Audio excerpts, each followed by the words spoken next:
इन्नल हम्दुलिल्लाह वस्सलातु वस्सलामु अला रसूलिल्लाह इन्ना सलाती व नुसुकी व महयाया व ममाती लिल्लाहि रब्बिल आलमीन। बेशक मेरी नमाज, मेरी कुर्बानी, मेरा जीना और मेरा मरना अल्लाह रब्बुल आलमीन ही के लिए है।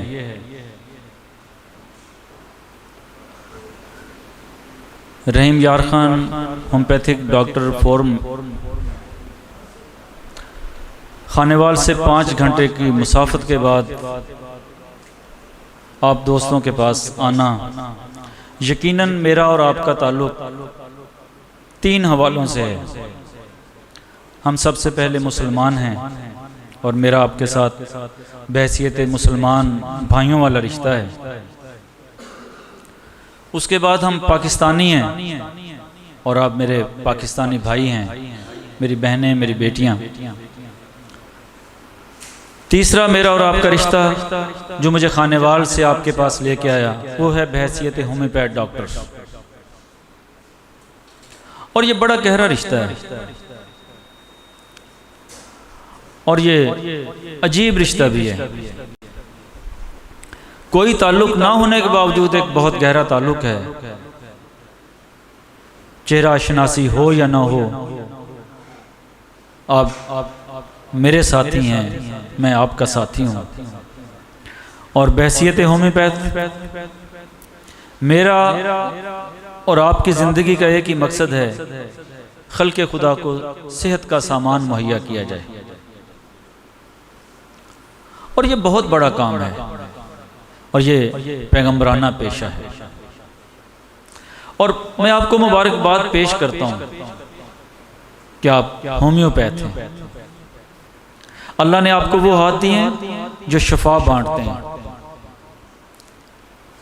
और ये वो काम है नबी मेहरबान सल्लल्लाहु अलैहि वसल्लम कहते हैं कि मरीजों की दुआ फरिश्तों जैसी होती है। आप वो दुआएं समेटना आपके लिए बहुत आसान है आम लोगों की निस्बत। तो ये पेशा एक काबिल एहतराम पेशा है। माशरे में माशरा आपको एक मकाम देता है, और मैंने और आपने इस पेशे की लाज रखनी है।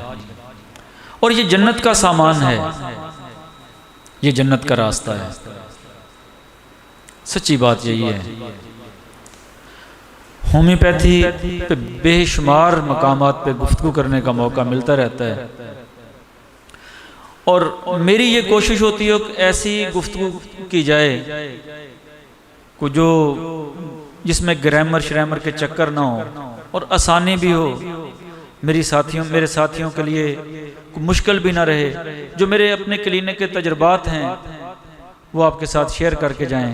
अगर आज शाम अपने क्लिनिक पे बैठें तो मैं कुछ ना कुछ ऐसा मवाद आपको दे जाऊं जो आपके फ़ायदे के लिए हो, तो मेरे आने का फ़ायदा भी हो और मेरे लिए सदका जारिया भी बन जाए। और इसीलिए मैं आपके पास आया हूँ। मैं पिछले 32 साल में मैंने जो नाकामियों के बाद सीखा है वो आपसे शेयर करेंगे। मेरी ज़िंदगी के आगाज़ में जो प्रैक्टिस थी मुझे भी याद है, और आज अल्लाह ताला ने एक मकाम दिया है और मैंने कोशिश की इस इल्म को फैलाया जाए। उसमें अल्हम्दुलिल्लाह कामयाबियाँ भी मिली हैं। मेरे बहुत सारे दोस्त अहबाब यहाँ बैठे हैं। अब मेरे साथ बहुत सारे ऐसे दोस्त हैं जो सैकड़ों की प्रैक्टिस करते हैं, जिनकी ओपीडी अब सैकड़ों में है। और हमने होम्योपैथी से इश्क किया है, वो इश्क आपके पास लेके आया। बड़ी ख्वाहिश थी रहीम यार खान के दोस्तों के साथ मिलने, बैठने की, गुफ्तगू करने की। तो मैं आपका इस हवाले से एहसानमंद भी हूँ कि आपने एक मौका फराहम किया आपके साथ गुफ्तगू करने का। अच्छा लगा। आप सब होम्योपैथी से मोहब्बत करने वाले लोग हैं, तो आप जिस मौजू पे जाएंगे मैं क्लिनिकल टिप्स कोशिश करूँगा आसानी पैदा हो जाए। बजाय ये कि लंबी गुफ्तगू हो, काशिफ साहब ने आपके साथ एक बहुत अच्छे अंदाज में गुफ्तगू की कि आसान होम्योपैथी क्या है, और सच्ची बात यह है कि मेरी गुफ्तगू भी वही है कि मुझे मटीरिया मेडिका आना चाहिए, मुझे फ़लसफ़े होम्योपैथी आनी चाहिए, और मटीरिया मेडिका और फ़लसफ़े होम्योपैथी के बगैर हम आगे नहीं बढ़ सकते। तो प्रैक्टिस की जो रुकावटें हैं वो हम कैसे दूर करेंगे? तो सबसे पहले मैं कोशिश करता हूँ कि हम मियाज़म पे गुफ्तगू कर लें, और सच्ची बात यह है कि मियाज़म पे जब तक अबूर हासिल ना हो उस वक्त तक बड़ा मुश्किल हो जाता है क्रॉनिक डिजीज़ पे प्रैक्टिस करना। मियाज़म बहुत अरसा लगा, एक अरसा मियाज़म को समझते समझते समझते, और कुछ चीज़ें समझ आती हैं कुछ ना आती। मैं हमेशा दुआ गो रहता हूँ। डॉक्टर अमजद साहब मेरे साथी हैं जिन्होंने इस पर बहुत सारा काम किया, मेरे उस टीम का हिस्सा है जो हम रिसर्च करते हैं। उन्होंने मियाज़म को बहुत आसान कर दिया, यही मुताला कर करके कि चेहरा शनासी से हम मियाज़म की तरफ कैसे जाते हैं, और इस पे हम बहुत सारे कामयाब हुए। नाकाम भी होते हैं, कोई ज़रूरी नहीं है कि 100% चेहरे से ही मियाज़म की तरफ जाना, लेकिन इल्म की एक तरतीब है जो मेरे पास है, मैं उसकी बात कर सकता हूँ, और हर इल्म वाले से ज़्यादा इल्म वाले मौजूद हैं, और सारी ज़िंदगी इंसान सीखता है और सीखते रहना चाहिए। लेकिन मियाज़म और उसकी पहचान अल्हम्दुलिल्लाह बहुत मैं अमजद साहब के लिए दुआ गो इसलिए हूँ कि उन्होंने ये रास्ता बताया, और उसके बाद मैंने अद्वियात को चेहरा शनासी के ज़रिए समझने की कोशिश की, उसमें भी अल्लाह ताला ने बहुत सारी कामयाबियाँ दी। तो आपके साथ शेयर करते हैं कि मियाज़म को कैसे पहचानना है। मरीज़ आता है आपके पास और बड़ा आसान है डॉक्टर साहब, ये मेरे साथी यहाँ बैठे हैं, करोड़ पक्का से साथी आए हैं, लोधरा से या कबीर वाला से सलीम साहब हैं, डॉक्टर शकील साहब हैं। तो सच्ची बात यह है कि मेरे जितना मेरे साथी हैं अब इनके लिए मियाज़म के हवाले से बहुत आसानी हो चुकी है, और मेरी कोशिश होगी कि ये इल्म आपके साथ शेयर करें और मेरे लिए ये सवाब का बायस बनेगा। सूरा के जितने मरीज़ होंगे ना, उनमें एक चीज़ कदर मुश्तरक होगी कि उनके नकूश मोटे होंगे। इस पहली मैं एक एक लाइन में 3-4 लाइनों में ये चीज़ समझा दूंगा। उनके बाल घने होंगे, खुश्क होंगे। आप 1, 2, 3, 4, 5 दिन अगर ये जायज़ा लेना शुरू कर दें मरीज़ों को तो बहुत आसानी हो जाएगी आपके लिए। नकूश मोटे होंगे, बाल घने होंगे, बाल खुश्क होंगे, गर्दन मोटी होगी जरा।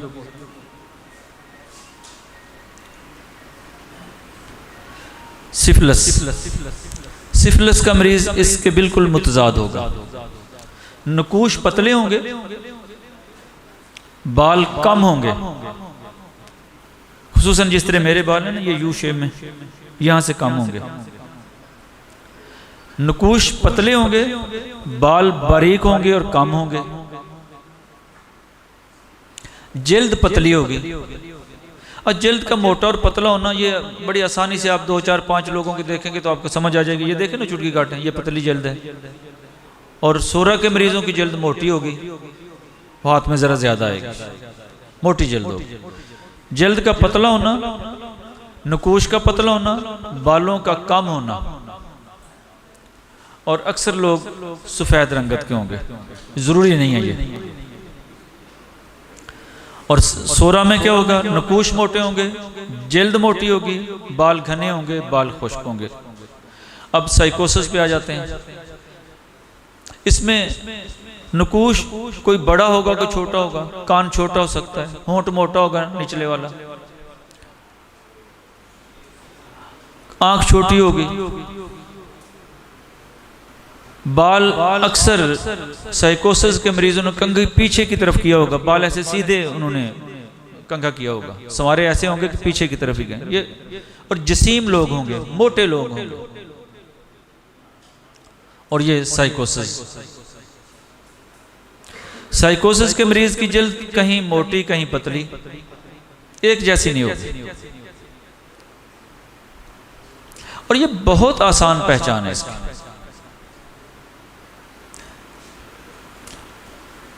उसके बाद ट्यूबर में आजम आ जाता है। ट्यूबर का मरीज बिल्कुल दुबला पतला, हड्डियों का ढांचा होगा, सर्दी महसूस करने वाला होगा, सर्दी से मुतासिर होगा, मौसम की तब्दीली उस पर असरअंदाज होगी।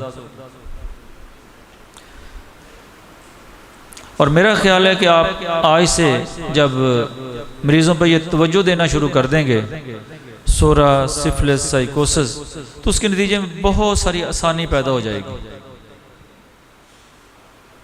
अब एक मरीज़ आता है, आपने उसको जोड़ों के दर्द के हवाले से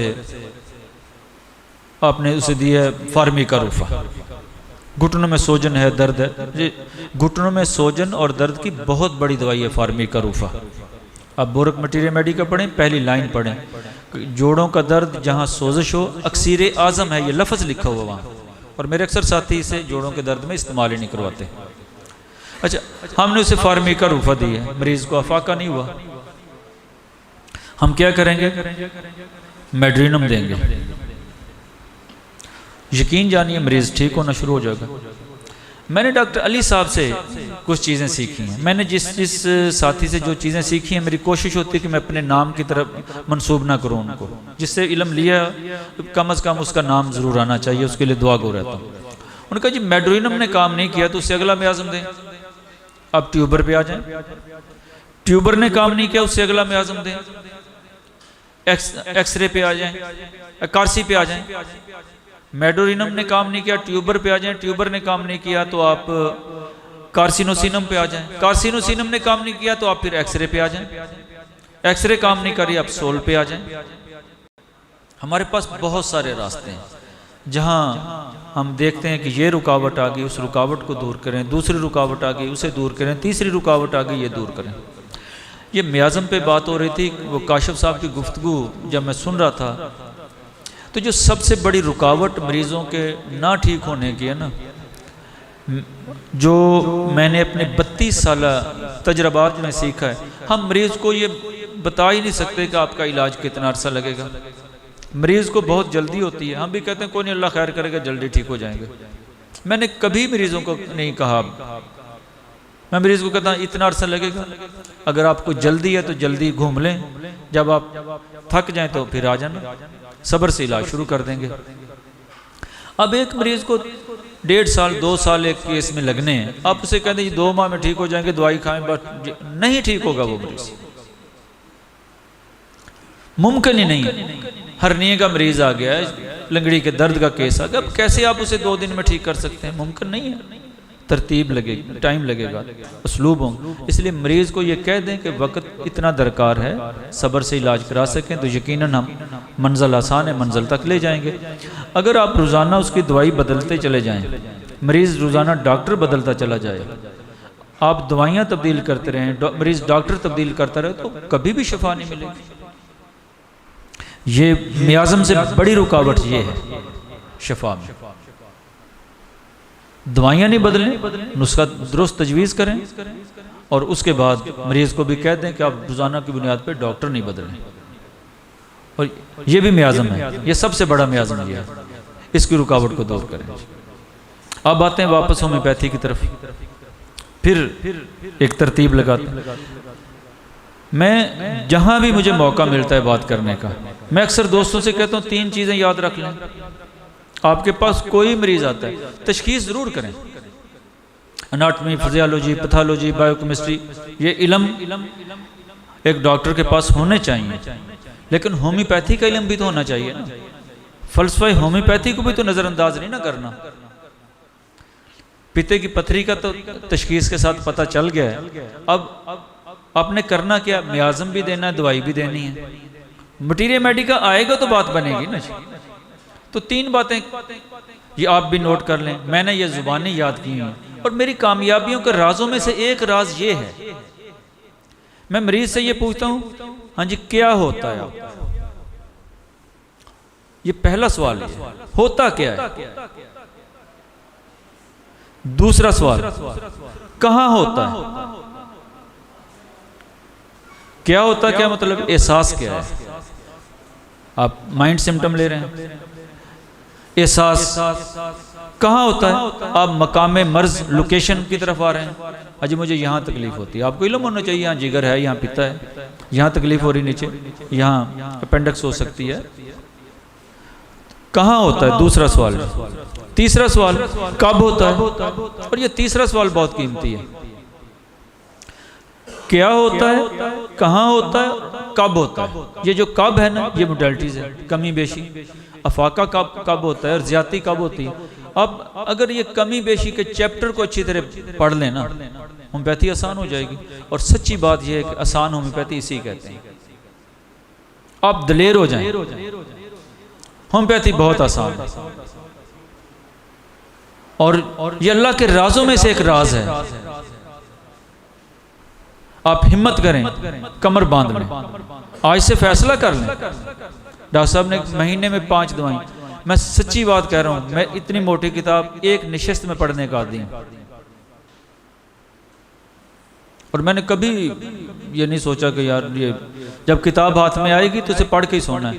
डॉक्टर जहांजेब साहब आपने मुझे किताब दी थी, अफादात होम्योपैथी, मली आबादी की मटीरिया मेडिका, जहानिया प्रोग्राम था। डॉक्टर साहब मेरे लिए तोहफा लेके आ गए किताब। मैंने रात को 9 बजे फ़ोन किया था, मैंने कहा डॉक्टर साहब आपकी किताब मैंने मुकम्मल पढ़ ली है।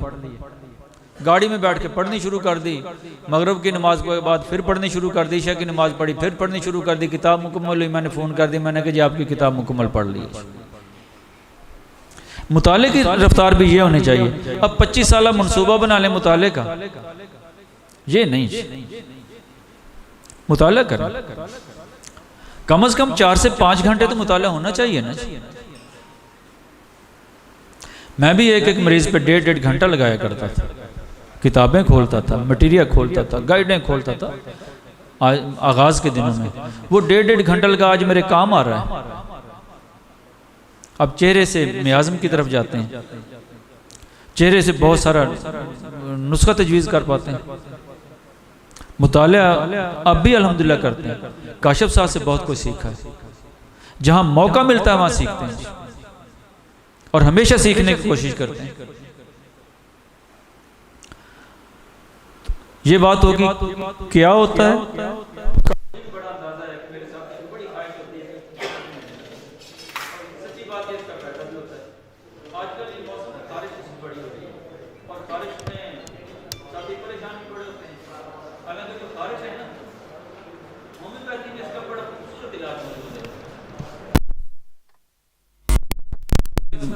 चंद जो क्लिनिकल टिप्स देने हैं वो खारिश के मौजू पे ज़रूर बात करेंगे।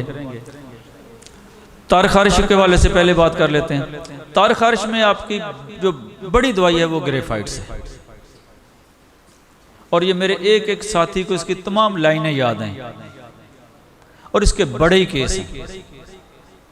अगर इससे पहले आप ट्यूबर लगा दें तो कमाल काम करती है।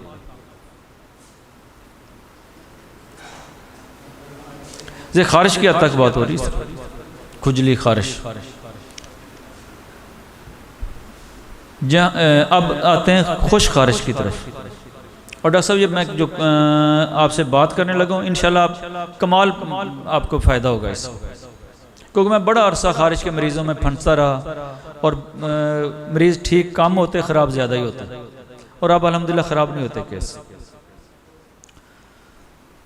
डॉक्टर साहब तज़किरा कर रहे थे गैस, दर्द को मरीज़ कह रहा था गैस। मुझे उस वक्त याद आ रहा था कि वो पल्सटिला की अलामत है, दर्द कभी कहीं कभी कहीं।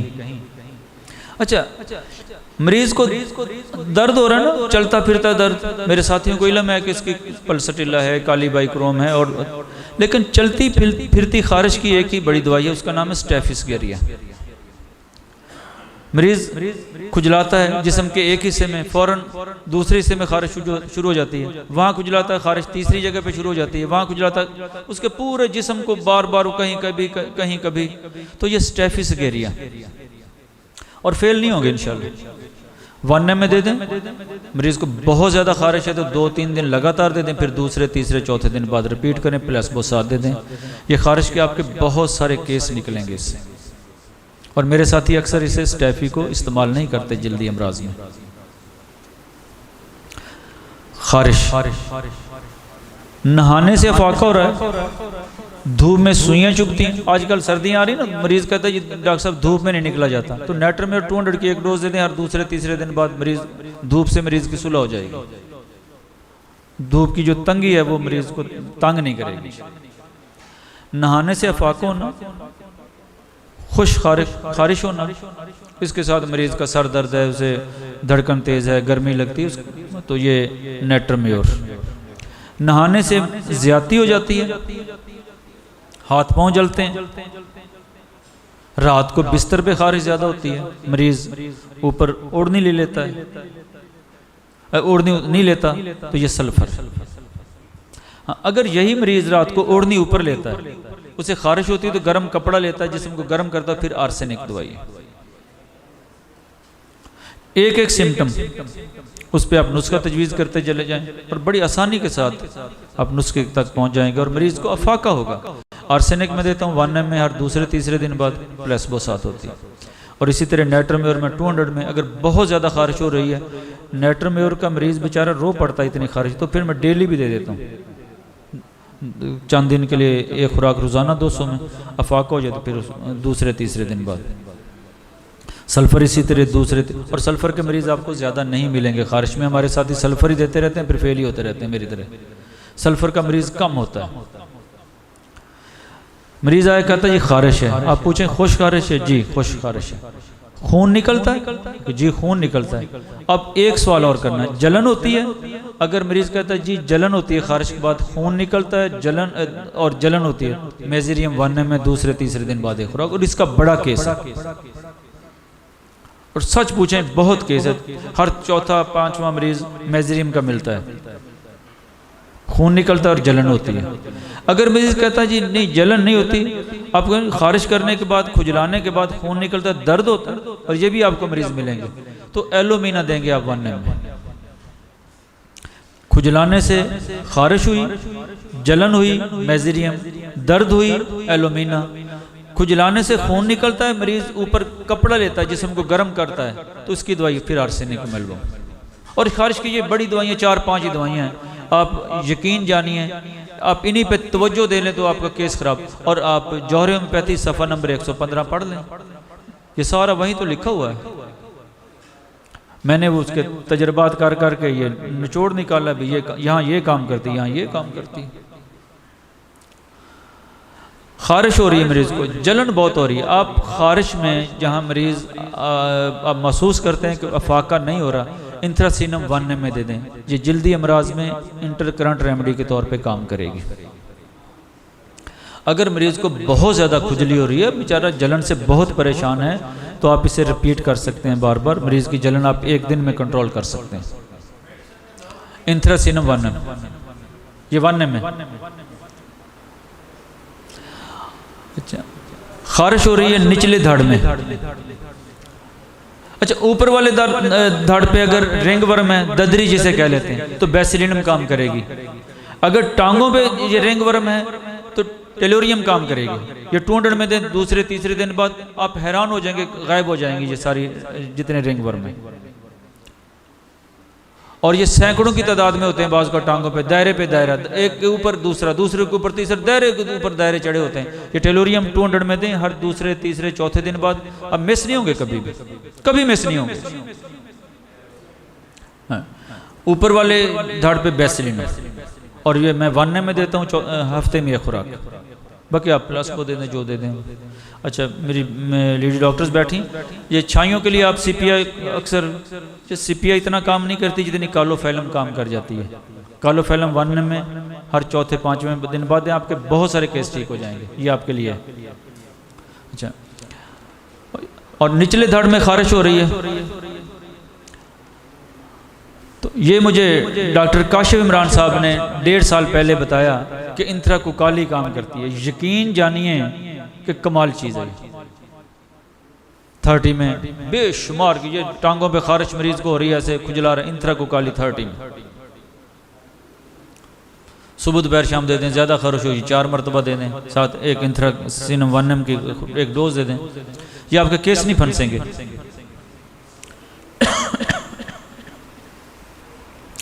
खारिश हो रही है टेस्टिस पे, हाइड्रोकोटाइल दे दें। टेस्टिस पे खारिश हो रही है, साथ जख्म है, क्रूटन टैग दे लें। पीनस पे खारिश हो रही है, जख्म है, तो सारस्प्रिला दे दें। और ख़वातीन को अगर अंदरूनी खारिश है तो ओरिगैनम दे दें, फेल ही नहीं होंगी आप। यहाँ क्लेडियम वगैरह लिखी होती है ना जी, क्लेडियम भी काम करती है, लेकिन ओरिगेनम के बाद आप फेल नहीं होंगे। 200 की एक डोज देने हर दूसरे तीसरे दिन बाद।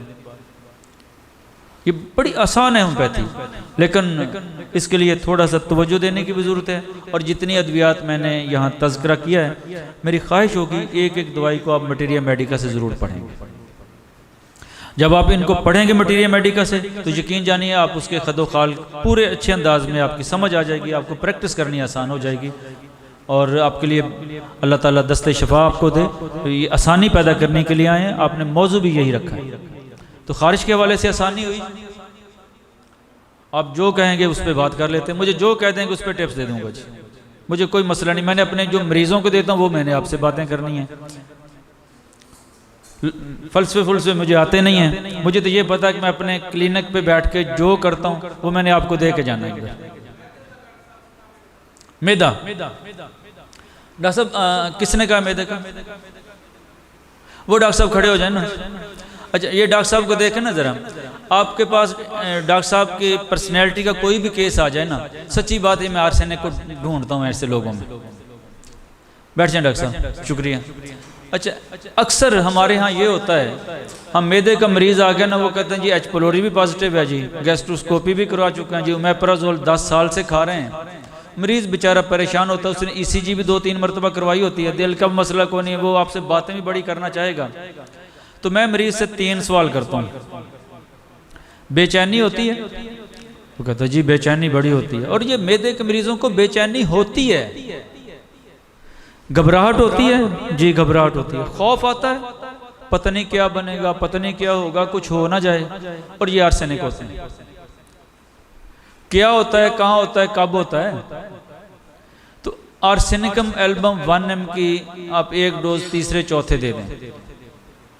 साथ चूंकि वो ज़हनी तौर पे थके हुए होते हैं, कमज़ोर होते हैं, तो काली फास 30 में 7 सुबह दोपहर शाम देता। मैं मैदे का इलाज उलूज को नहीं करता, मैं तो मरीज़ का इलाज करता हूँ। आर्सेनिकम एल्बम 1M, यकीन जानिए आपके इतने केस निकलेंगे ना, आपकी जान छूट जाएगी। ये मरीज़ जो एच पीलोरी लगे हुए हैं ना कैप्सूल खाने पे, आप उनके कैप्सूल छुड़वा देंगे। और दूसरा इस अंदाज का केस आएगा, वो कहेगा कि डॉक्टर साहब मैदे में जलन है, बड़े अरसे से तेजाबियत है, जान नहीं छूटी। जिस तरह ये डॉक्टर साहब बैठे हैं साथ नीले कपड़े वाले, आप इनको पूछेंगे प्यास लगती है, कहेंगे जी बड़ी प्यास लगती है जी। ठंडे पानी को जी चाहता है कि जी ठंडे पानी को जी चाहता है।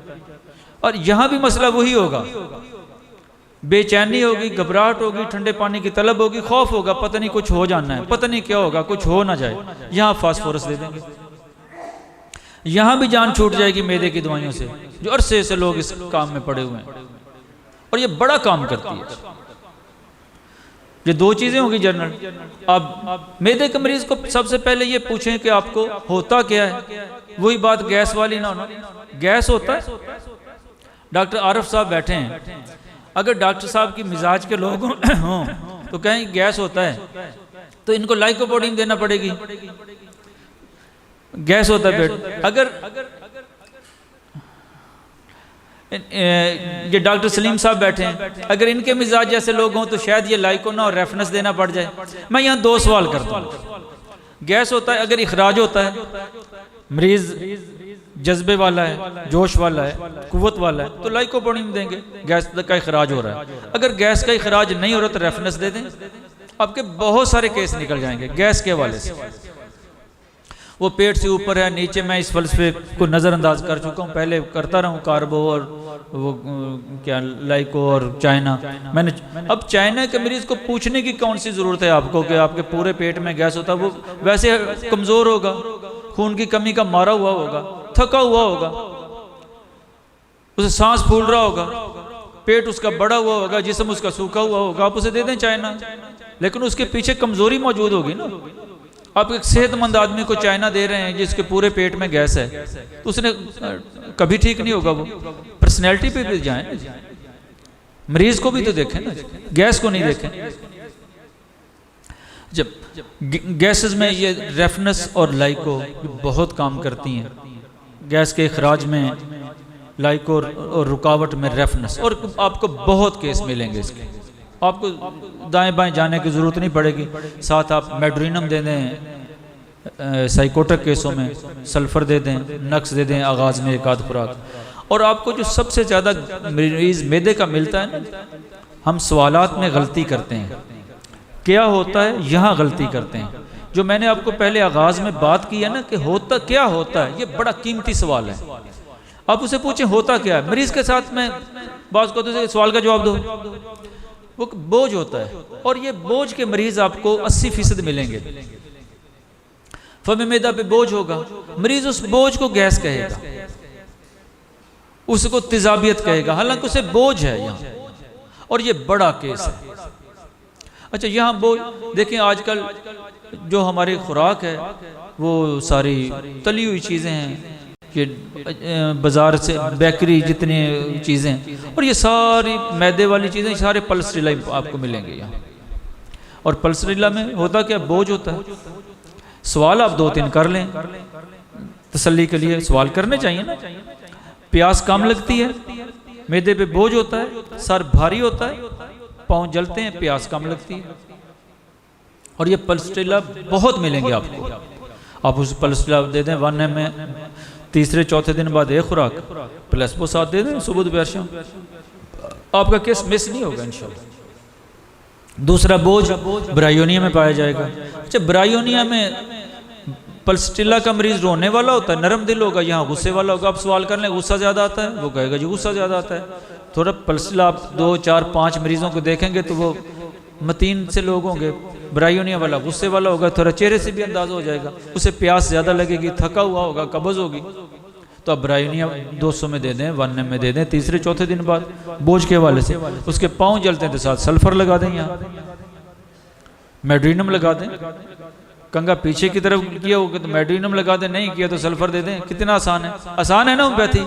ये आपने सिर्फ लिखा नहीं, अमली तौर पे भी आसान है, और सच्ची बात है, ये आसान है। यहाँ तक हो गया जी। अब बोझ है मरीज को, तीसरी दवाई नक्सोमिका है। मरीज को आप एक ही सवाल, वाशरूम बार बार जाना पड़ता है, बड़ी देर बैठना पड़ता है, नक्स दे दें। अगर तीनों दवाइयां नहीं बनती, नहीं समझ आती, तो एंटम क्रूड दे दें। अब तो आसान हो गया ना, आपको एंटम क्रूड में मिल जाए। मरीज ने ज्यादा खाया होगा, उसे बोझ हो गया। तेजाबियत, तेजाबियत में आर्सेनिक आ गई, फास्फोरस आ गई, एरसवर्स बहुत बड़ी दवाई है। एरसवर्स में क्या होगा, तेजाबियत होगी, कै आएगी, मरीज कहेगा जी कड़वी कै आती, खट्टी कै आती, और दर्द भी होगा उसे। तो एरसवर्स 1 ml में दे दें हर दूसरे, तीसरे, चौथे दिन बाद। और मैंने कुछ अरसे से यहाँ H. pylori 1 ml में साथ देना शुरू की है तेजाबियत के केसों में, मैदे के मरीज़ों में। डॉक्टर अली साहब ने मुझे तोहफ़तन भेजी थी, तो उसके नतीजे में बहुत सारे जो है ना मरीज़, उनको काफ़ी फ़ायदा हुआ। H. pylori 1 ml में कभी कभार मैं दे दिया करता हूँ पहली खुराक, तो उसका भी काफ़ी सारा फ़ायदा हुआ। जो साथ ये इस्तेमाल करना चाहें तो ये इससे काफ़ी फ़ायदा होता है मैदे के मरीज़ों में, मुस्तकिल लोग ठीक होते हैं। अच्छा, अब तेजाबियत में नेट्रम फास और रूबिनिया 30 में, ये मेरा मामूल है और मैं अक्सर इस्तेमाल कराता हूँ, और अल्हम्दुलिल्लाह इससे बेशुमार केस आपके ठीक हो जाएंगे। रूबिनिया 30 में और नेट्रम फास 30 में, ये बिला अलामत भी आप दे सकते हैं। दर्द के हवाले से, मैदे में दर्द हो रहा है, खाना खाने के बाद दर्द ज़्यादा है, तो मैं काली बाइक्रोम मेरा मामूल है, मैं दूसरे तीसरे दिन बाद देता हूँ 200 में। हाँ, ये डॉक्टर नुसुल्ला चीनमा साहब मेरे बहुत अच्छे दोस्त हैं अमरपुर सियाल से, उन्होंने एक मौके पे मुझे बताया था नेट्रम फास्ट 200 फम मैदा के दर्द के हवाले से। यकीन जानिए पिछले साल 1.5 साल से आप मरीज़ का दर्द 30 सेकंड में, 1 मिनट में और 1.5 मिनट में ठीक कर सकते हैं। मरीज़ को फम मैदा में दर्द हो रहा है यहाँ, और आप उसके दाएं बाएं हाथ जिस यहाँ मर्जी नेट्रम फास्ट 200 लगा दें, जुबान पे कतरे डाल दें, पुड़िया दे दें, पानी में डाल के कतरे दे दें, फौरन मरीज ठीक हो जाएगा। Natrum fast 200। और वैसे खाना खाने, ये फौरी अफाका होगा इससे, और खाना खाने के बाद फौरन दर्द है, मैं काली बाइक्रोम देता हूँ। अगर गोला सा बनता है तो एबस नेगरा 200 बड़ा काम करती है, और कै खट्टी आ रही है तो यहाँ एरसवर्स काम करती है। और ये 2-3 दवाइयाँ हैं, आप कभी इसमें फेल नहीं होंगे इंशाल्लाह जी। और कोई बताएं जी, मैदे के हवाले से कोई चीज़ रह गई है तो जी।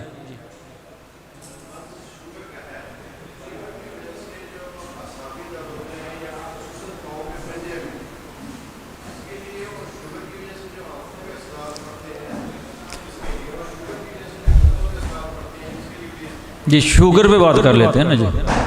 अच्छा, सच्ची बात यह है डॉक्टर साहब, मैं आज से 10 साल 12 साल पहले मेरे पास अगर शुगर का कोई मरीज़ आता था तो मैं उससे कहता था मेरे पास इसका इलाज नहीं है, और मुझे जिस मर्ज़ की आज भी समझ ना आए तो मैं मरीज़ को दवाई नहीं देता। और उसके बाद मैंने शुगर का इलाज जब शुरू किया है, ऐसा ऐसा अल्लाह ताला ने जो सूझबूझ और समझ दी है, तो मैं उसका लाख लाख शुक्र अदा करता हूँ। अब बहुत सारे शुगर के मरीज़ जिनकी एलोपैथिक अद्वियात भी छूट चुकी हैं और होम्योपैथिक अद्वियात भी छूट चुकी हैं, और बहुत सारे ऐसे भी जिनको नहीं अफाका हुआ वो भी हैं। लेकिन अल्हम्दुलिल्लाह इसमें जो मैं अपनी प्रैक्टिस में करता हूँ वो मैं आपके साथ शेयर कर देता हूँ, और कोशिश करेंगे हम मिल के इसमें मज़ीद जो कमियाँ हैं अल्लाह ताला की मदद से वो दूर करने में कामयाब हो जाएंगे। शुगर में जो मेरा मामूल है, और ये मेरी डॉक्टर अली साहब से जब से मेरी दोस्ती हुई है, मेरे शुगर के मरीज़ उसके बाद ज़्यादा निकले हैं। मैंने यहाँ तीनों में आज़म लगाए हैं, कार्सी, ट्यूबर और मेड्रिनम। आप ये कर सकते हैं कि आज कार्सिनोसिनम दी है, हफ्ते बाद आप ट्यूबर दे दें, एक हफ्ते बाद मेड्रिनम दे दें। अगर आप ये नहीं करना चाहते, आप तरतीब दुरुस्त रखना चाहते हैं, तो आप अगर मरीज़ के ननिहाल से मर्ज आई है उसके ख़ानदान में तो आप उसे ट्यूबर दे दें, आप उसे दे दें ट्यूबर दे दें। अगर उसके ददियाल की तरफ से शुगर के मरीज़ ज़्यादा हैं तो फिर आप उनको कार्सिनोसिनम दे दें, ट्यूबर और कार्सिनोसिनम। और जब तक म्याज नहीं लगाएंगे ये शुगर ठीक नहीं होगी। सबसे पहला काम ही यही करना है कि मरीज को कार्सी देनी है या ट्यूबर देनी है। उसके बाद मैंने एलेक्सानम का इस्तेमाल किया है। मैं 30 से लेके 200 और 1M तक पिछले 8-10 साल से मैंने इसके बहुत अच्छे रिजल्ट लिए हैं। वो आप अपनी तरतीब में 30 में दें, 200 में दें, 1M में दें, वो आपकी मर्जी। लेकिन जो जायज़ा लेना, आपके जितने केस होंगे शुगर के, यहाँ आपको कास्टिकम बहुत नज़र आएगी। पट्ठों में खिंचाव होगा, हाथ पांव सुन्न होंगे, थके हुए और कमज़ोर होंगे। और मैंने कास्टिकम का बेदरेग इस्तेमाल किया है यहाँ, और इसके इतने अच्छे रिजल्ट लिए मैं अल्लाह का शुक्र अदा नहीं कर सकता। मैं कास्टिकम को हमेशा मैंने 1M में दिया है, हर दूसरे दिन, तीसरे दिन, चौथे दिन। और इसका डॉक्टर साहब ने जो बात की, देखिए बिनाई के हवाले से कास्टिकम बहुत बड़ी दवाई है। मेरे पास कल भी मुल्तान से अशफाक साहब आए हुए थे। मेरे पास उस वक्त डॉक्टर जावेद साहब साहिवाल से आए हुए थे। वो अशफाक साहब को मैंने कहा डॉक्टर साहब को बताएं कि आप मेरे पास आए तो कैफियत के, तो वो कह रहे मेरे बाजू पकड़ के बच्चे लेके जाते थे वाशरूम तक। मेरी बिनाई बिल्कुल ख़त्म हो चुकी थी, और बहुत सारे आई स्पेशलिस्ट के ज़ेरे इलाज रहे थे वो। आज अल्हम्दुलिल्लाह मुल्तान से अकेले मेरे पास आए थे, और उनका नुस्खा क्या था, यही मैंने उनको दी थी ट्यूबर, एलेक्सानम, कास्टिकम, कालीफास, कलकेरिया फ्लोर। कालीफास और कलकेरिया फ्लोर 30 में थी, कास्टिकम और एलेक्सानम 1M में अल्टरनेट थी। दूसरे तीसरे दिन बाद कभी वो, और इसी दिन में आजम नज़र उनकी ठीक हो चुकी है, और बकिया मामला तो उनके ठीक हो चुके हैं। और ये अल्लाह का बहुत बड़ा इनाम है। काशिफ साहब ने पिछले दिनों गुर्दे के हवाले से कहा कि स्केल कार को मैंने बहुत अच्छा पाया। जहाँ शुगर की वजह से गुर्दे नकारापन की तरफ चले जाते हैं, शुगर की वजह से जहाँ गैंग्रीन और इस तरह की कैफियत, स्केल कार बहुत काम करती है। और यहाँ भी आप कास्टिकम को नज़रअंदाज नहीं कर पाएंगे। अगर आप कास्टिकम को नज़रअंदाज करते हैं तो आप बहुत सारे अपने केस खराब कर बैठे। आप मरीजों सप्लाई लाइन को मुअत्तल हुई है ना, सप्लाइयाँ पूरी कर दें, फ्लो पूरा कर दें, मसाइल हल हो जाएंगे। जी और डॉक्टर साहब, हाँ जी, अच्छा शियाटिका पेन, शियाटिका पेन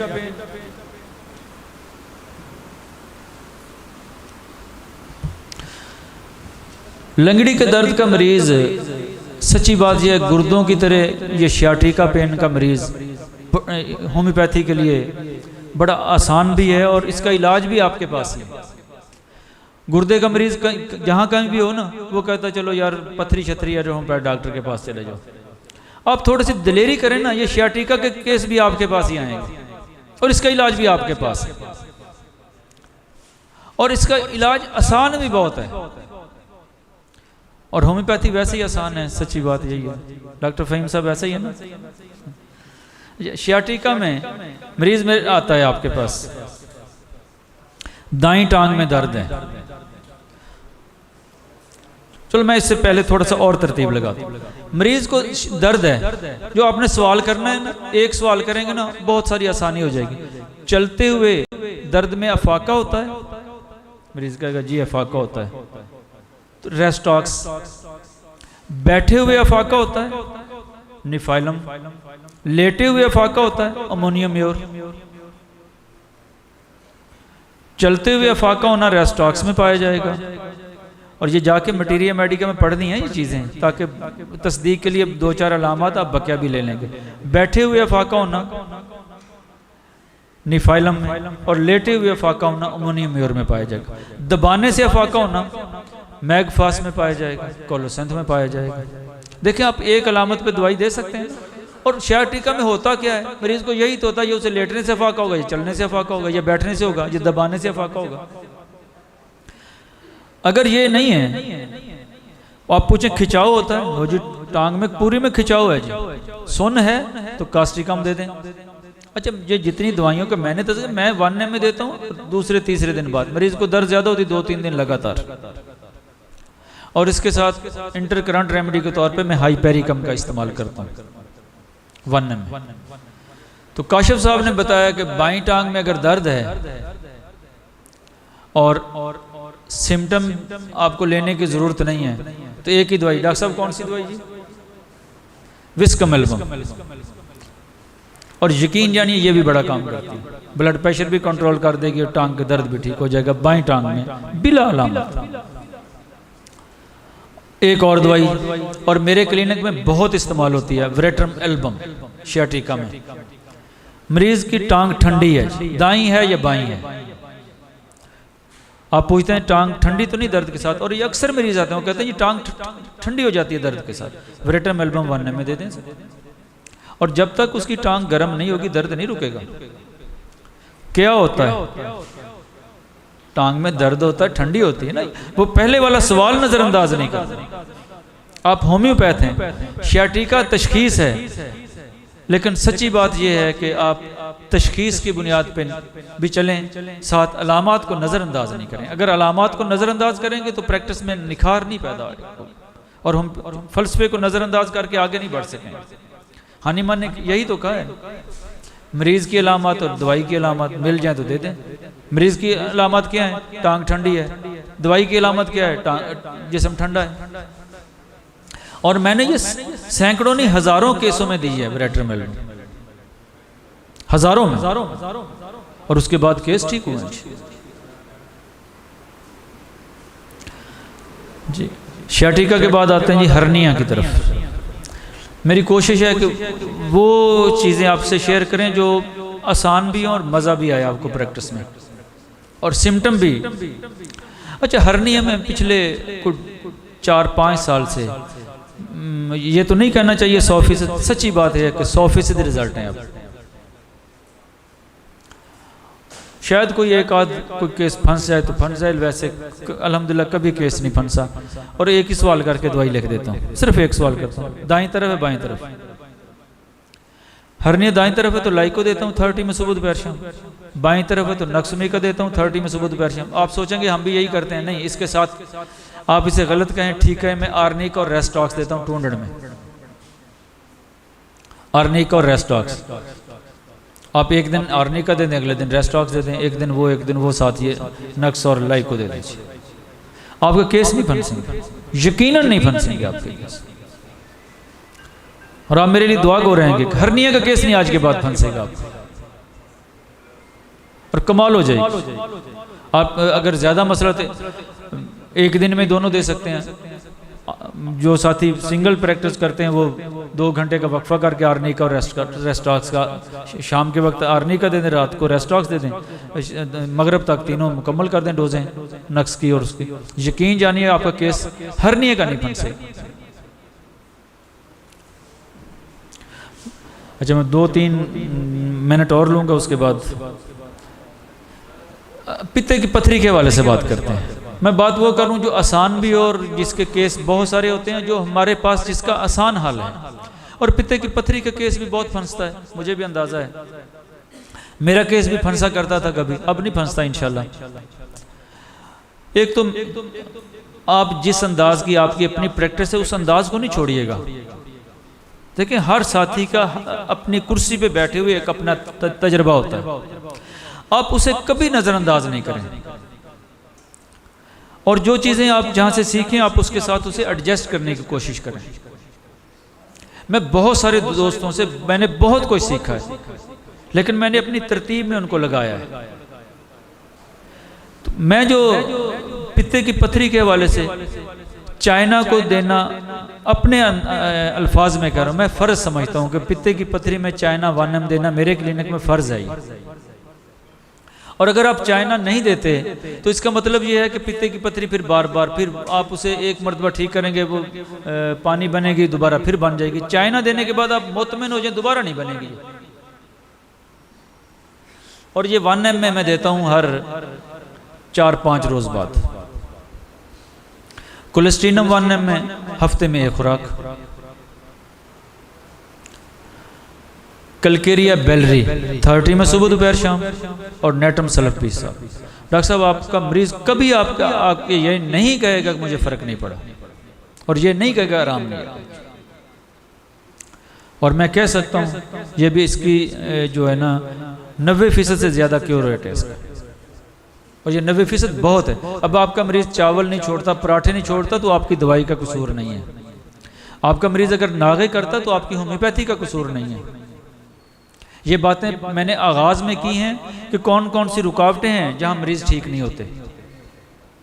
वो मियाज़मी रुकावट भी है, मरीज़ की बद परहेज़ी भी है, और उसके साथ साथ मरीज़ का लगातार दवाई ना खाना भी है। और ये होगी पित्ते की पथरी के हवाले से। अब अगर कोई और जी वालेकुम जी, बिस्मिल्लाह जी, कास्टिक हम ले लें, ये भी ठीक हो जाएगा। हाँ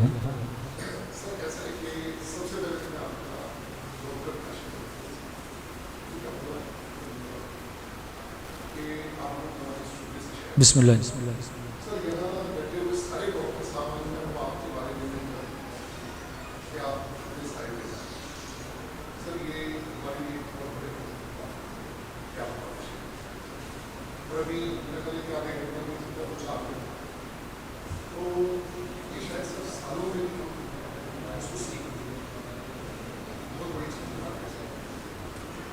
अल्लाह कबूल कर ले।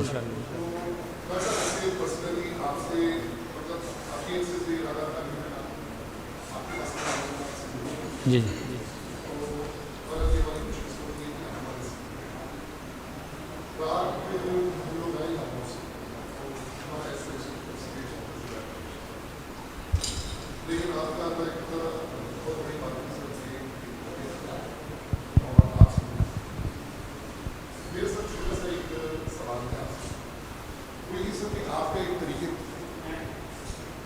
आपका सर एक तरीक़ेकार ये है कि आपने सबसे पहले आप ये करते हैं कि जो माइंड सिम्पटम है उस पर दवा देते हैं, उसके बाद म्याज़म लगाते हैं, और उसके बाद जो है फिर आप जो भी मतलब मौजूदा कंप्लेंट की मेडिसिन होती है मतलब वो आप उसको कंटिन्यू यूज़ करवाते हैं उसको।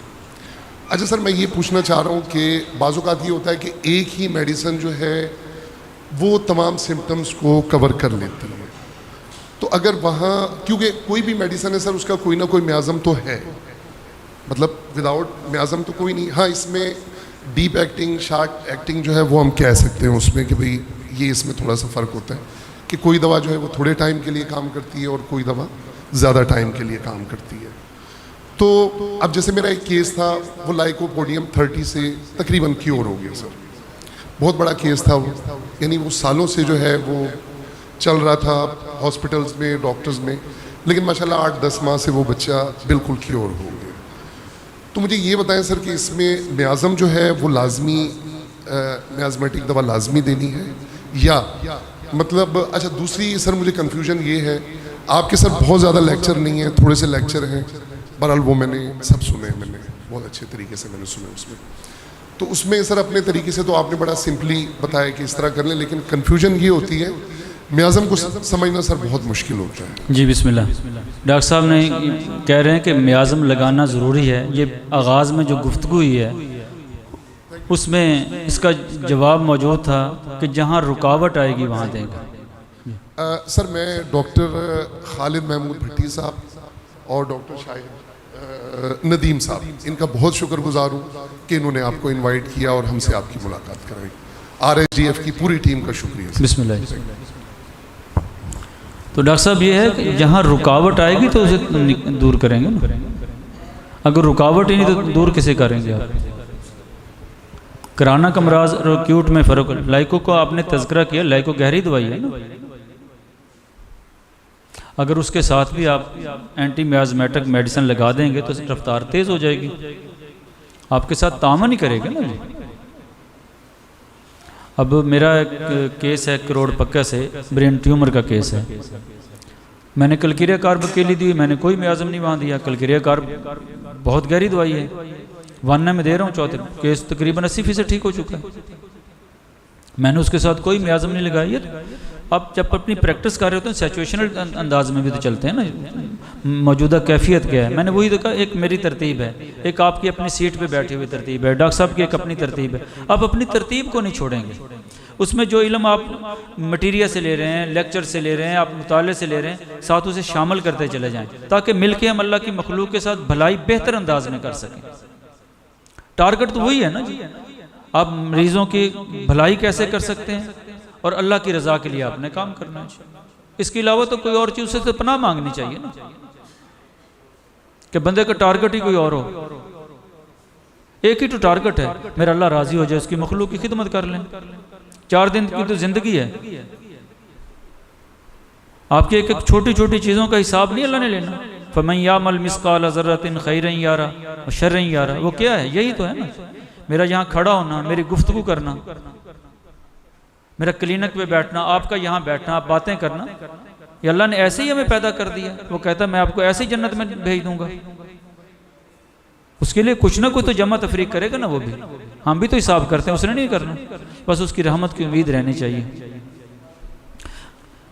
तो डॉक्टर साहब 12:30 तकरीबन हो चुके हैं, तो मैं अल्लाह से दुआ गो हूँ, अल्लाह ताला ईमान और सेहत की सलामती अता करे, कामयाबियाँ और कामरानियाँ अता करे, अल्लाह ताला बहुत सारी भलाइयाँ अता करे।